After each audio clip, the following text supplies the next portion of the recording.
Hello everyone, I am Ms. Fatima Radhanpurwala, registered dietitian, certified diabetic educator and a sports nutrition.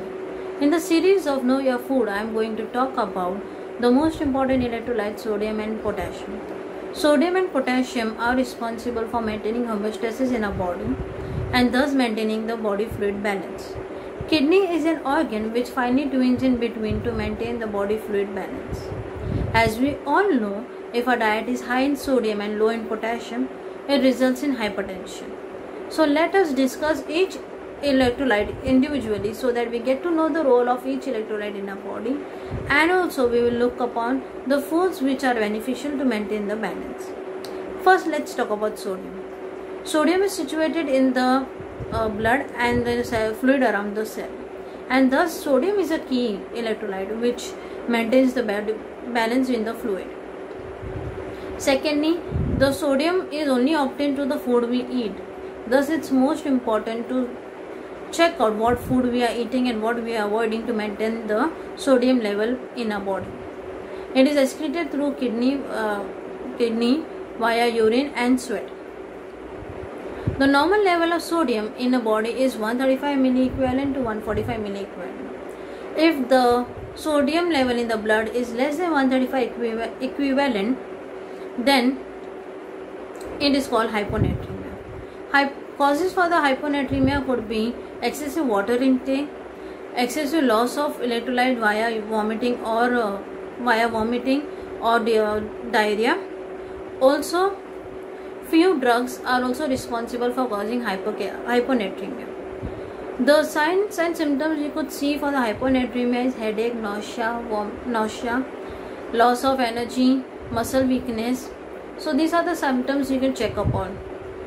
When the levels of sodium in the blood is above 145 milliequivalent, then it's called hypernatremia. The hypernatremia cause is the biggest cause for the hypernatremia is high salt intake in a diet, and the second main reason is dehydration. It could be because of excessive loss of water via diarrhea or vomiting, or decreased intake in the water could also be the reason of hypernatremia. Few other drugs are also responsible for hypernatremia, like steroids. So now when we talk about food, what are the foods which are high in sodium? As we all know, all the natural source of the food doesn't contain good amount of sodium. They are low in sodium. All your cereal, pulses, milk, meat, fruits, vegetables, they do not contain sodium naturally. Sodium in our diet only comes when we add externally via medium of salt or any preservative. So your table salt is the major source of sodium in your diet. If we increase more of salt in our diet, we add more table salt in our diet, then the sodium intake in our diet is more. The other hidden sources are the preservatives and other additives which are added in our meal, like baking soda, baking powder, Ajinomoto. Preservatives which are added while packing the foods also contain sodium. So these are the hidden source of sodium in our diet.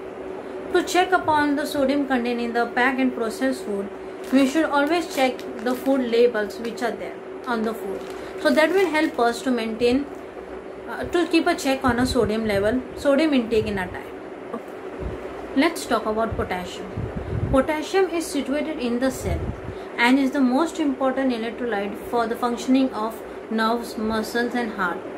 It is also important for the digestive and bone health too. Like as sodium, we get potassium only through our diet. So again, the food what we eat matters a lot. So like sodium, potassium is also excreted through urine, but some amount of potassium is also excreted via digestive tract and sweat.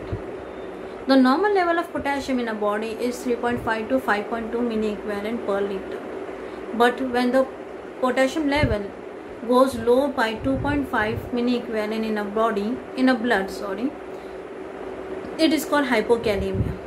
The reason for the hypokalemia could be again like dehydration, excessive vomiting or nose motion. And second important reason is excessive alcohol intake.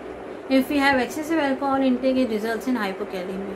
Again, the few drugs are also responsible for hypokalemia. And if the person has a kidney disorder, there are high chance of getting hypokalemia. The symptoms of the hypokalemia are irregular heart rhythm, muscle weakness, muscle cramp, muscle twitching. But when the potassium level goes above 5.5 milliequivalent in the blood, it's called as hyperkalemia. And the major cause for hyperkalemia is underlying kidney disorder or kidney failure. And there are the few drugs like chemotherapy drugs, ACE inhibitors, which are cause of hyperkalemia. And the symptoms of the hyperkalemia is palpitation, again weakness is the symptoms of the hyperkalemia. And if the potassium level is excessively high in the blood, it may hamper the heart health and also results in heart failure. Symptoms for hyperkalemia are chest pain, muscle numbness, muscle weakness, and palpitation. Now let's talk about food.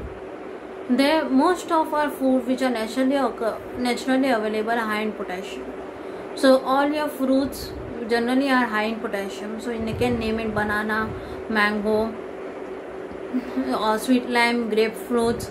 All your green leafy vegetables, tomato, mushroom, potato, pumpkin are high in potassium.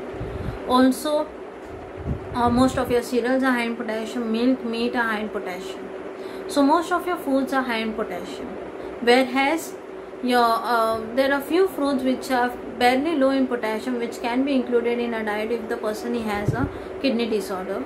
So foods which are low in potassium are apple, pear, perum, pineapple. Also vegetables which are low in potassium are all the gourds family, dudhi, bottle gourd, bitter gourd. All they are in low in potassium. Rice and jawar are also in low potassium. So all these foods can be included if the person is having hyperkalemia. There is one more way wherein we can reduce the potassium content in our vegetables. The method is called leaching. In leaching, you need to boil vegetables for 7 to 10 minutes and drain off the water. Because potassium is water soluble, it is retained out via water and the potassium content of the vegetables goes low. So this method can be used by the person who are suffering from renal diseases where the hyperkalemia is more frequent. So lastly, to summarize the section, I would like to say sodium and potassium are interdependent and goes hand in hand. If the sodium in the body increases, it also hampers the potassium level in our body. So if you are a healthy individual with no other disease, we would recommend to have low sodium diet wherein you have restriction on your table salt and the salt content in the diet, and have more of fresh fruits and vegetables wherein you can get good amount of potassium to maintain your blood pressure levels. But if the person has underlying kidney disorder, then we would advise to get the tailor-made diet modification so that it helps the person to get appropriate quantity of electrolyte through their meals as per their blood levels.